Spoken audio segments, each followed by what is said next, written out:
بسم اللہ الرحمن الرحیم۔ السلام علیکم ناظرین، آپ یوٹیوب چینل دیکھ رہے ہیں، میں عمران خان ہوں۔ نیٹو کو بھی اب ٹرمپ نے دھمکی لگا دی ہے۔ اس کے دو مطلب ہیں، یاد رکھیے گا۔ ٹرمپ نے نیٹو سے کہا کہ اگر نیٹو نے ایران کے خلاف لڑائی میں امریکہ کا ساتھ نہ دیا یا وہ اس لڑائی میں ہمارے ساتھ نہ اترے نیٹو کے ممالک، تو پھر نیٹو کے ساتھ بہت برا ہوگا مستقبل میں۔ یہ ڈونلڈ ٹرمپ نے کہا، یعنی یہ صاف دھمکی ہے کہ کل کو اگر کسی اور ملک کے اوپر جو نیٹو کے ممالک ممبر ہے ان کے اوپر کوئی اٹیک کرتا ہے تو پھر امریکہ زور نہیں لگائے گا۔ ایک تو مطلب یہ ہے۔ دوسرا یہ ہے کہ امریکہ انہیں دھمکا رہا ہے، تجارتی لحاظ سے بھی دھمکاتا ہے، ٹیرف لگا کے بھی دھمکاتا ہے، ان کی معیشت کو تباہ کر کے بھی دھمکاتا ہے، فوجی نقطہ نظر سے بھی دھمکاتا ہے۔ تو ایک تو بات یہ بھی ہے کہ امریکہ شاید انہیں دھمکا رہا ہے۔ نیٹو کو دھمکی لگانے کا ریزن کیا ہے؟ دو وجوہات ہیں۔ نمبر ایک، ڈونلڈ ٹرمپ اگر مدد مانگ رہا ہے نیٹو کے ممالک سے تو اس کا مطلب ہے کہ ایران ڈونلڈ ٹرمپ کے قابو نہیں ہے۔ سادی بات یہ ہے نا، جب دو لوگ لڑ رہے ہو آپس میں اور ایک آدمی مدد کے لیے پکارے کہ آؤ میری مدد کرو، تو اس کا مطلب کیا ہے کہ جو دوسرا شخص ہے اس کے قابو نہیں آ رہا۔ اگر اس وقت امریکہ کو نیٹو کی ضرورت ہے تو پھر اس کا سادہ مطلب یہ ہے کہ ایران امریکہ کے کنٹرول سے باہر ہے۔ اسرائیل اور امریکہ مل کر اپنے سارے وسائل لگا کر ایران کا مقابلہ نہیں کر پا رہے اور انہیں بہت سارے اور ملک چاہیے۔ نمبر ایک، اس کا ایک اور مطلب بھی ہے، اور وہ سادہ مطلب یہ ہے کہ نیٹو بھی اب ڈونلڈ ٹرمپ کے کنٹرول میں نہیں ہے۔ نیٹو جو ہمیشہ سے امریکہ کی جیب میں پڑا ہوا تھا، اس کی مٹھی میں بند رہتا ہے نیٹو ہمیشہ، تو اب نیٹو کے ممالک گھاس نہیں ڈال رہے۔ حتیٰ کہ امریکہ کے ساتھ بڑے اچھے تعلقات جن ممالک کے ہیں، امریکہ نے 5 بڑے ملکوں کو آواز دی، نام لے کر ان سے مدد مانگی، چائنا سے، جاپان سے، ساؤتھ کوریا سے، پھر انہوں نے برطانیہ سے اور فرانس سے مدد مانگی۔ لیکن ان تمام ملکوں میں سے کسی ایک نے بھی حامی نہیں بھری کہ وہ امریکہ کے ساتھ مدد کرنے کے لیے آ رہے ہیں۔ وجہ کیا ہے؟ ڈونلڈ ٹرمپ تو ایک طرح سے ٹکے ٹوکری ہو گئے اور انہوں نے امریکی صدر کا عہدہ بھی ٹکے ٹوکری کر دیا ہے۔ وجہ ساتھ یہ ہے کہ لوگ اب اعتبار نہیں کرتے امریکہ کے اوپر جیسے پہلے اعتبار کرتے تھے۔ لیکن اس کے باوجود کچھ خبریں ایسی آ رہی ہیں کہ ایک کوئی اتحاد بنانے کی کوشش کی جا رہی ہے اور کوئی ایسا بیڑا تیار کرنے کی کوشش کی جا رہی ہے جو مشرق وسطیٰ کے اندر پانیوں میں جائے گا اور جا کر اس بات کو یقینی بنائے گا کہ جو عالمی رستے ہیں تجارت کے وہ کھلے رہیں۔ لیکن معاملہ یہ ہے کہ جب تک مقامی ممالک اس کے اندر شامل نہیں ہوں گے تب تک کامیابی نہیں ملے گی، اور ایران کے مسائل تو موجود ہیں۔ یعنی بڑا عجیب و غریب قسم کا ایک دعویٰ ابھی پاسداران انقلاب نے کیا، ایران کی جو فورس ہے، بہت ہی عجیب، مجھے اس وقت تو بہت عجیب لگا۔ لڑائی کو لگ بھگ 2.5 ہفتے ہو گئے، 15-16 دن ہو گئے لڑائی چل رہی ہے۔ آج 16 تاریخ ہے، 28 تاریخ کو یہ لڑائی شروع ہوئی تھی۔ ایک دن اب وہ ڈال لیں، 16 یہ ڈال لیں، تو 2.5 ہفتے ہو گئے لڑائی چل رہی ہے، اور 2.5 ہفتوں کے بعد ایران یہ کہتا ہے کہ ہم نے اب تک جتنے میزائل اور ہتھیار استعمال کیے ہیں یہ آج سے 10 سال سے پرانے ہیں، اور خاص طور پہ جو ہتھیار ہم نے ابھی ڈیزائن کیے پچھلے سال جو 12 دنوں کی جنگ ہوئی تھی جون 2025 میں 12 دنوں کی جنگ ہوئی تھی نا ایران کی، تو انہوں نے کہا جی کہ اس جنگ کے بعد جو ہم نے سیکھا اور جو ہم نے بنایا وہ تو ابھی ہم نے تک دکھایا ہی نہیں کسی کو، اس سے تو ہم نے حملہ ہی نہیں کیا کسی پہ ابھی تک۔ اور یہ باقاعدہ ایرانی افواج اور ایرانی وزارت خارجہ بار بار یہ بات کر رہے ہیں۔ اس کا سادہ مطلب آپ سمجھ جائیں کہ ابھی ان کے پاس مزید ہتھیار باقی ہیں جنہیں وہ چلا سکتے ہیں۔ بہرحال یہ کس قسم کا ایک اتحاد بنائیں گے امریکنز، اور یہ کیا جنگ بندی کے بعد کام آئے گا، جنگ بندی سے پہلے آئے گا؟ مجھے ایسا لگتا ہے کہ ایران کے پاس فیس سیونگ کے لیے بہت کچھ ہوگا اینڈ آف دا ڈے۔ بے شک آیت اللہ علی خامنائی جو ہے وہ شہید ہو گئے ہیں، لیکن ان کا بیٹا آ گیا وہ اسی طرح۔ بے شک ایران کے اندر جو ہے وہ رجیم چینج کرنے کی کوشش کی گئی، ان کو بہت زیادہ انفراسٹرکچر کو نقصان پہنچایا گیا، لیکن ایران کمپنسیٹ ہو سکتا ہے اگر اس کے اوپر سے صرف پابندیاں اٹھا لے۔ ایران میں نا یہ کیپیسٹی بہت ہے اپنی اکانومی کھڑی کرنے کی۔ عرب ممالک کی طرح اس کے پاس بھی تیل ہے اور اس کے پاس بڑی زبردست لیبر بھی ہے اور 9 کروڑ لوگ بھی ہیں، آبادی بھی ٹھیک ٹھاک ہے، تو ایران اپنے آپ کو واپس کھڑا کر سکتا ہے اس صورت میں کہ اس کے اوپر سے پابندیاں ہٹ جائیں۔ مجھے نہیں لگتا کہ ایران کو فیس سیونگ کے بغیر اس لڑائی کو ختم کیا جا سکے گا، اور اس کے پاس ابھی بھی وہ مواد موجود ہے جس کو آپ ایٹمی مواد کہتے ہیں۔ یہ ایرانی حکومت، ایرانی وزراء خود کہتے ہیں ہمارے پاس 450 کلو یورینیم موجود ہے، جو 60% تک اس کو ہم نے تیار کیا ہوا ہے، اور جو بین الاقوامی تخمینے وہ یہ کہتے ہیں کہ 10 دن اگر ایران اور کام کرے تو وہ ایٹمی دھماکہ کر سکتا ہے، ایٹمی تجربہ کر سکتا ہے۔ یہ عالمی سطح پہ مانی ہوئی ایک حقیقت ہے۔ اب جب ایرانی حکومت سے وزیر خارجہ سے یہ پوچھا گیا بین الاقوامی میڈیا کی جانب سے جناب وہ یورینیم کدھر ہے، تو انہوں نے کہا جی وہ تو امریکہ نے بم مارے وہ زمین کے نیچے دب گئی۔ کتنا آسان کر دیا ڈونلڈ ٹرمپ نے ان کے لیے۔ یہ B-52 بامبرز لے کر آئے تھے پچھلی مرتبہ جون میں، ڈونلڈ ٹرمپ نے بمباری کی اور یہ کہا کہ جناب ہم نے یورینیم کا جو ذخیرہ ہے جہاں پہ ان کا ہے وہ ہم نے سارے بنکر تباہ کر دیے اور ساری سرنگیں بند کر دی۔ تو انہوں نے بھی یہی کہا ایران نے، انہوں نے کہا جی بالکل وہ ایسے ہی ٹھیک کہہ رہے تھے ڈونلڈ ٹرمپ کی کھاتے ڈال دیا کہ انہوں نے بمباری کی وہ نیچے دب گیا۔ یہ اب ایران نے کہہ دیا۔ اس سے پہلے یاد رکھیے گا کہ پیوٹن نے ایک آفر کی تھی ڈونلڈ ٹرمپ کو کہ میں یہ جو ایٹمی مواد موجود ہے ایران کے اندر یہ میں اپنے ملک میں لے جاتا ہوں، یورینیم وہاں لے جاتا ہوں اور چیزیں کنٹرول ہو جائیں گی، لیکن امریکہ نے اسے مسترد کر دیا تھا۔ اب ناظرین امریکہ کی بات مانی نہیں جا رہی اور دوسری جانب ایران اٹیک پہ اٹیک کر رہا ہے۔ ایران نے 50 سے زیادہ حملے کر دیے ہیں اسرائیل کے اوپر، یعنی 54-55 لہریں ان کی میزائلوں کی جا چکی، جبکہ جو اسرائیل کے اندر سے ایک رپورٹ آئی ہے نا وہ بڑی خوفناک ہے۔ وہ رپورٹ یہ بتاتی ہے کہ گزشتہ 24-36 گھنٹوں میں بہت زیادہ اٹیک ہوا، یعنی ہفتے کی رات لگ بھگ 12 بجے کے بعد سے لے کر اتوار کی رات تک کی جو رپورٹ ہے وہ یہ بتاتی ہے کہ ہر 90 منٹ کے بعد ایران نے میزائل داغے ہیں، ایک نئی لہر داغی ہے اسرائیل کے اوپر، اور انہوں نے بڑی تباہی پھیری ہے اسرائیل کے اندر، خاص طور پہ جو کلسٹر بم ہے انہوں نے جگہ جگہ پہ آگ لگائی ہوئی ہے اور بہت سارے ایریاز کو تباہ کیا ہے۔ یہ اسرائیلی چینل 12 کے مطابق گزشتہ رات ہفتے کی رات سے لے کر اتوار کی رات تک ہر 90 منٹ کے بعد بمباری ہوئی ہے، یہ اسرائیلی چینل کہہ رہا ہے، اور وہ یہ کہہ رہے ہیں کہ لگاتار یہ بمباری ہو رہی ہے، اس بمباری کو نہیں روکا جا رہا۔ جبکہ دوسری جانب ایران نے ایک اور دھمکی بھی دی ہے، بلکہ ایک وارننگ دی ہے اور کچھ علاقے خالی کرنے کے لیے کہا ہے۔ ایران نے کچھ تصاویر اور ثبوت پیش کیے ہیں کہ ایران کے اوپر جو اٹیک ہو رہے ہیں وہ خلیجی ممالک میں امریکی اڈوں سے ہو رہے ہیں، لہذا اس لیے یہاں پہ اڈوں میں جوابی حملہ کرنا ضروری ہے۔ لیکن ساتھ ہی ایران نے یہ کہا کہ فوجی مقامات کے علاوہ جہاں پہ کوئی اٹیک ہو رہے ہیں، کسی تنصیب کے اوپر اٹیک ہوا تو وہ ہم نے نہیں کیا، وہ امریکہ یا اسرائیل کر سکتے ہیں تاکہ عرب ممالک ایران کے ساتھ لڑ پڑے۔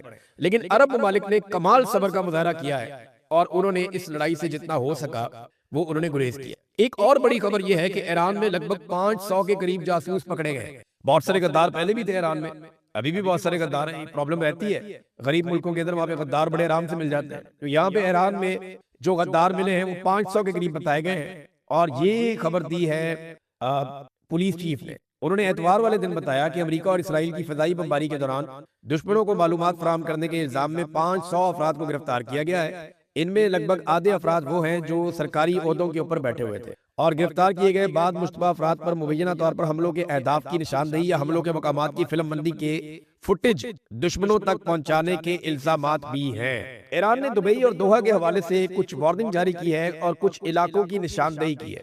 اس نشاندہی میں ایران نے کہا ہے کہ جناب یہاں سے جو مقامی لوگ ہیں وہ نکل جائیں، کیونکہ ان کی اطلاع کے مطابق یہاں پہ امریکی فوجی چھپے ہوئے ہیں اور وہ امریکی فوجیوں پہ اٹیک کرنا چاہتے ہیں۔ وہاں کلبلی مچ گئی ہے، لوگ وہاں پہ آپ کو پتا ہے اجلت کے اندر نکلیں گے۔ جب اس قسم کی وارننگ جاری کی جائے گی تو ایسے ہی ہوگا۔ پھر امریکہ کی فرسٹریشن کا اندازہ آپ یہاں سے بھی لگا سکتے ہیں کہ نہ صرف ڈونلڈ ٹرمپ عالمی سطح پہ غصہ کر رہے ہیں، کبھی نیٹو کے اوپر، کبھی کسی اور ملک کے اوپر، کبھی کسی اور پہ چڑھائی کر رہے ہیں، بہت اجلت میں ہیں اور بہت گھبراہٹ کا شکار ہے۔ ڈونلڈ ٹرمپ کی فرسٹریشن ختم نہیں ہو رہی، اس نے ایک کام کیا تھا مقبولیت کے لیے، وہ الٹا پڑ گیا ہوں۔ امریکہ کے اندر بھی میڈیا پہ چڑھائی کر دی ہے پیٹ ہیگسیٹ نے، اور اس نے جو ہے وہ امریکی میڈیا کو لتاڑ کے رکھ دیا۔ اس نے کہا جی آپ کو ڈونلڈ ٹرمپ سے دشمنی ہے، آپ ڈونلڈ ٹرمپ سے نفرت کرتے ہیں، اور ڈونلڈ ٹرمپ سے نفرت جو ہے وہ آپ کے ڈی این اے میں، آپ کے خون میں ہے۔ کوئی بھی صدر امریکہ کا ایسی کامیابیوں کا خواب بھی نہیں دیکھ سکتا تھا جو ڈونلڈ ٹرمپ نے کر دکھایا ہے۔ اور اس کے بعد کہا جی آپ ادھورا سچ دکھاتے ہیں، آپ وبا پھیلا کر معلومات وہ دیتے ہیں جس سے نقصان ہوتا ہے، آپ عوامی رائے کو خراب کر رہے ہیں۔ 36 گھنٹے تک ایئر فورس کا جہاز اڑانا کتنا مشکل ہے، کبھی آپ نے اس کے اوپر رپورٹنگ کی ہے، کبھی آپ اس کے اوپر سٹوریز کر رہے ہیں، آپ عوامی رائے کو خراب کر رہے ہیں۔ ٹرمپ سے نفرت اس کی وجہ ہے، یعنی آپ ہمارے کارنامے بتائیں نا دنیا کو۔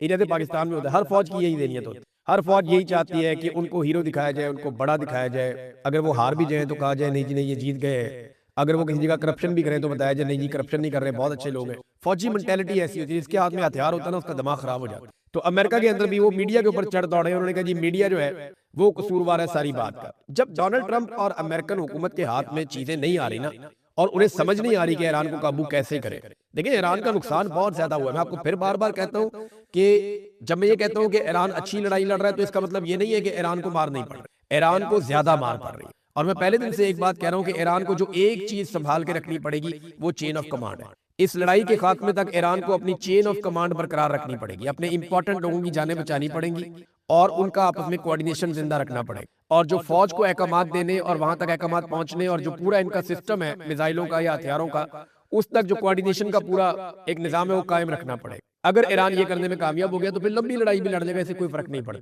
بقول ایرانیوں کے ان کے پاس بہت زیادہ ہتھیار ہے۔ اب ایک طرف تو ایران اٹیک کر رہا ہے، یہ بڑے خوفناک اٹیک ایران نے کیے گزشتہ 36-48 گھنٹے اسرائیل کے لیے بہت مشکل تھے، لیکن اسرائیل بھی لگاتار حملے کر رہا ہے، نہ صرف ایران کے اوپر بلکہ وہ حملے کر رہا ہے لبنان کے اوپر۔ ایران کی تفصیلات تو میں نے آپ کو بتائی، لگ بھگ 1350 افراد شہید ہو گئے، اب تو 1400 کے قریب ہو گئے، اور ایران میں بہت نقصان کیا ہے، بڑی بلڈنگ تباہ کی ہیں، بہت انفراسٹرکچر کو نقصان پہنچایا، لیکن لبنان کے اندر بھی لگاتار حملے کر 11 افراد جو ہے وہ غزہ میں شہید ہو گئے ہیں، اور ان میں 8 پولیس والے ہیں جو غزہ میں کام کرتے ہیں، فلسطینی۔ اور گزشتہ 2 ہفتوں کے اندر 2 مارچ کے بعد سے لے کر اب تک لبنان میں 850 افراد شہید ہو گئے۔ 107 بچے ہیں اور 66 خواتین اور 2105 افراد وہاں پہ زخمی اور بڑی تعداد میں زخمی جو ہے وہ ایران میں بھی ہے۔ تو اسرائیل بروٹل اٹیک کر رہا ہے اور اس میں اسرائیل ایک ویپن یوز کر رہا ہے جسے کہتے ہیں فاسفورس بم۔ یہ جو فاسفورس بم ہے نا، یہ ایک نارمل سائز کا بم ہوتا ہے، اسے فائر کیا جاتا ہے، یہ ٹینک کے ذریعے سے بھی فائر ہوتا ہے، الگ الگ قسم کے اس کے فائر کرنے کے طریقے ہیں۔ یہ بم جب قریب پہنچ جاتا ہے اس عمارت کے یا اس ٹارگٹ کے جس کے اوپر اس نے گرنا ہوتا ہے، تو 80 یا 100 میٹر پہلے اس بم کے اندر ایک بلاسٹ ہوتا ہے اور اس میں سے سفید فاسفورس بہت بڑی مقدار میں اس کے ٹکڑے نکل کے زمین پہ جا کے گرتے ہیں اور وہ جل رہے ہوتے ہیں۔ یہ جو وائٹ فاسفورس ہے نا، اس میں آگ لگ جائے تو یہ بہت زیادہ ہیٹ جنریٹ کرتا ہے۔ اس کی جو گرمائش ہوتی ہے نا، یہ جو ہیٹ ہوتی ہے وہ ایسے جیسے جہنم ہے۔ میں مثال کے طور پہ کیا 1500 Fahrenheit 815 degree centigrade اتنی خوفناک گرمی یہ جنریٹ کرتا ہے اور اسے پانی سے بھی نہیں بجھایا جا سکتا۔ اس کو بجھانا بھی تقریباً ناممکن ہوتا ہے، بہت مشکل ہو جاتا ہے۔ یہ جس چیز پہ گرتا ہے اس کو راکھ بنا دیتا ہے اور جس انسان کو یہ لگ جاتا ہے وہ مستقل طور پہ معذور ہو جاتا ہے یا اس کی جان، اس کی تکلیف جو ہے وہ بڑی دردناک ہوتی ہے۔ تو اس کو ایک کیمیکل ہتھیار کی طرح دیکھا جاتا ہے پوری دنیا میں۔ تو یہ والا جو ہتھیار ہے اسے استعمال کر رہا ہے اسرائیل اور لگاتار وہ یہ لبنان پہ بھی پھینک رہا ہے اور لگاتار اس کو ایران کے اوپر بھی پھینک۔ یہ بہت افسوسناک ہے، پوری دنیا کے اندر ان ویپنز کو ڈسکریج کیا جاتا ہے لیکن اسرائیل انہی ہتھیاروں کو لگاتار ابھی تک استعمال کر رہا ہے۔ ناظرین، اسرائیل کا ایک نشریاتی ادارہ ہے کان، اس نے ایک بہت بڑا انکشاف کیا۔ وہ یہ کہتا ہے کہ سیکیورٹی ذرائع سے بہت بڑی خبر آئی ہے اور وہ خبر یہ کہتی ہے کہ سیکیورٹی حکام نے اسرائیلی حکومت کو خبردار کر دیا اور اسرائیلی حکومت کو بتایا ہے کہ ایران کے خلاف جنگ میں کسی قسم کی کوئی پیش رفت نہیں ہو رہی، کوئی کامیابی نہیں مل رہی۔ جنگ کے اہداف پر دوبارہ نظر ثانی کی جائے اور چیک کیا جائے کہ ہم کیا کر سکتے ہیں۔ ایرانیوں کو نظام حکومت کے خلاف بہت بڑی تعداد میں سڑکوں پر نکالنے میں مکمل طور پہ ناکامی ہوئی ہے، اس کا بھی اعتراف کیا گیا ہے۔ یعنی یہ جو دعوے تھے کہ جناب لوگ باہر نکل آئیں گے، ایرانی نکل آئیں گے، یہ سارا کچھ نہیں ہو سکا۔ امریکہ کے ایک سینیٹر ہیں برنی سینڈرز، ان کا ذرا آپ سٹیٹمنٹ دیکھیں، انہوں نے جو بیان دیا ہے وہ امریکہ کے لیے ایک آئینہ دکھانے کے مترادف ہے۔ انہوں نے کہا کہ نیتن یاہو نے ٹرمپ کو اس ہولناک اور غیر مقبول جنگ میں دھکیلا ہے، یعنی پھنسا دیا نیتن یاہو نے اور ایک دلدل میں۔ اب اسے سمجھ نہیں آ رہا کہ اس سے باہر کیسے نکلنا، اور وہ بتاتے ہیں کہ بڑی تعداد میں ایرانی شہید ہو گئے ہیں، ہلاک ہو گئے ہیں، وہ تو لکھ رہے ہیں، اور 13 امریکی فوجی مارے گئے ہیں۔ 12 دنوں میں لگ بھگ 16.5 ارب ڈالر کا جو ہے وہ نقصان ہو گیا ہے اور 32 لاکھ ایرانی بے گھر ہو چکے ہیں اور 773 لبنان میں لوگ جاں بحق ہو چکے ہیں، جبکہ ایرانی 10,000 سے زائد زخمی ہیں اور اس کے باوجود حاصل کچھ نہیں ہوا۔ امریکہ یعنی آبنۂ ہرمز بھی بند ہو گئی اور امریکہ ایسی جگہ پھنس گیا ہے جہاں سے وہ نکل نہیں پا رہا۔ دیکھیں، آبنۂ ہرمز کو دوران جنگ اگر امریکہ کھلوا دیتا ہے نا تو ڈونلڈ ٹرمپ کی کچھ عزت بچ جائے، لیکن اگر ٹیبل پہ بیٹھ کے مذاکرات کے نتیجے میں آبنۂ ہرمز کھل جاتی ہے اور اس کے بعد کوئی بم نہیں چلتا تو پھر ایران کی اخلاقی فتح ہو جائے۔ اب عرب جو ہے وہ آہستہ آہستہ یہ سوچیں گے کہ امریکنز کے جو ہتھیار ہیں کیا وہ ہمارے کام کے ہیں۔ عربوں کو بھی اپنے آپ کو اسی طرح اکوپ کرنا پڑے گا، اسی طرح اپنے میزائل بنانے پڑیں گے، اپنے ہتھیار تیار کرنے پڑیں گے جیسے ایران نے کیے۔ لیکن عربوں کو اگر کوئی خطرہ ہے تو ان کی لڑائی تو اسرائیل کے ساتھ ہوئی ہے ماضی میں، آئندہ بھی ایسا لگتا ہے اسی کے ساتھ ہوگی۔ اور اسرائیل جس کو ناقابل تسخیر سمجھا جاتا تھا وہ پول کھل گیا، سارا جھاکا کھل گیا، سب کو پتہ چل گیا کہ یہ تو متھ ہی ٹوٹ گئی اسرائیل کی آئرن ڈوم۔ پاکستان کے اندر بہت سارے جرنیل صحافیوں کو بٹھا کر کہتے تھے کہ ہمیں اسرائیل کے ساتھ تعلقات اس لیے بھی بنانے چاہیے کہ اسرائیل کے انڈیا کے ساتھ تعلقات ہیں، انڈیا جنگ میں فائدہ اٹھاتا ہے، اسرائیل کی ٹیکنالوجی بہت اچھی ہے، وہ ناقابل تسخیر ہے۔ اور اس وقت اسرائیلی شہر جو ہے وہ جگہ جگہ پہ ملبہ پڑا ہوا ہے جنگ کا، بہت تباہی بری ہے۔ نیتن یاہو سامنے نہیں آ پا رہا، چھپا ہوا ہے، منظر عام پہ آنے سے ڈر رہا ہے کہ سامنے آیا کسی جگہ پہ پبلک میں آیا تو پتہ چل جائے گا یہ کہاں پہ ہے، اس کے اوپر اٹیک ہو سکتا ہے اور پتہ نہیں وہ اپنے ملک میں ہے بھی یا نہیں ہے۔ ناظرین، ابھی تک جن ممالک نے مدد کی ہے ایران کی، یعنی ایسی مدد کی ہے جس میں کچھ مدد فراہم کی گئی ہو، ادویات، باقی چیزیں، وہ ان میں چائنا ہے، روس ہے، آذربائیجان ہے اور ویتنام ہے۔ یہ وہ ممالک ہیں جنہوں نے ایران کی مدد کی ہے بھائی چارے کے حوالے سے کہ ٹھیک ہے آپ کے ملک پہ اٹیک ہو رہا ہے، ہم اس کی مذمت کرتے ہیں، آپ کے لوگ شہید ہو رہے ہیں، زخمی ہو رہے ہیں، آپ کا انفراسٹرکچر کا بہت نقصان ہو رہا ہے، آپ کو ادویات کی ضرورت ہے، خوراک کی ضرورت ہے، یہ چیزیں ہم پہنچا رہے ہیں، تو وہ امدادی سامان جا رہا ہے۔ پاکستان کی جانب سے کوئی امدادی سامان ابھی تک ایران میں نہیں ہے، جبکہ پاکستان کے وزیر اعظم نے یہ حکم جاری کیا ہے کہ جو رسد ہے اس کو بڑھایا جائے اشیاء خورد و نوش کی خلیجی ممالک جہاں پہ میرے خیال میں خوراک موجود ہوگی ضرور، اور خلیجی ممالک میں جو ہے خوراک وہ جا بھی سکتی ہے، ان کے پاس پیسہ بھی بہت ہے، یعنی وہاں خلیجی ممالک میں خوراک بھجوانا اچھی بات ہے، بری بات نہیں ہے، لیکن ایران کی مدد پاکستان کو بھی کرنی چاہیے۔ جب باقی ممالک کر رہے ہیں تو پاکستان پیچھے کیوں رہے؟ پاکستان کو چاہیے وہ بھی کرے۔ لیکن پاکستان نے ایک اور حکم جاری کر دیا ہے اور پاکستان کے میڈیا کو کیا گیا ہے کہ کچھ بھی ہو جائے، اب جو آبنائے حرمت سے پاکستان کا اگر کوئی کارگو گزرتا ہے تو اس کے بارے میں کسی قسم کی کوئی خبر میڈیا کے اندر نہیں دی جائے گی۔ اور ایک چیز اور ہے، ڈونلڈ ٹرمپ نے کہا کہ وہ تفریح کے لیے بھی بم مارتا ہے۔ ڈونلڈ ٹرمپ کا اپنا سٹیٹمنٹ ہے نا کہ ہم بار بار جزیروں پہ بم ماریں گے اور تفریح کے لیے ماریں گے، فن کے لیے ماریں گے، انجوائے کرنے کے لیے، مزہ لینے کے لیے ماریں گے۔ تو جو شخص تفریح کے لیے بم برسائے اسے امن کا نوبل انعام دینے والے کتنے بڑے ذہنی مریض ہوں گے آپ یہ، اور وہ اس سے بڑے ذہنی مریض تب ثابت ہوں گے جب وہ کہہ رہا ہے کہ مجھے بم مار کے تفریح ملتی ہے اور یہ امن کے نوبل انعام کی نامزدگی واپس نہیں۔ تو ناظرین کمال قسم کی جوڑی بن گئی ہے، جیسا ٹرمپ ہے ویسے ہی اس کے پاکستانی ٹاؤٹ ہے۔ وہ کہتا ہے جناب اس کو بم مارنے کا، میزائل مارنے کا مزہ آ رہا ہے، وہ اس کی تفریح ہے، اور یہ کہتے ہیں جناب آپ تو بہت اچھے ہیں، آپ کو تو امن کا نوبل انعام ملنا چاہیے، اور دونوں اپنی اپنی بات سے پیچھے بھی نہیں ہٹتے۔ کیسے لوگ ہیں؟ تب تک کے لیے اتنی اپنا خیال رکھیے گا، اپنے چینل کا بھی۔ اللہ حافظ۔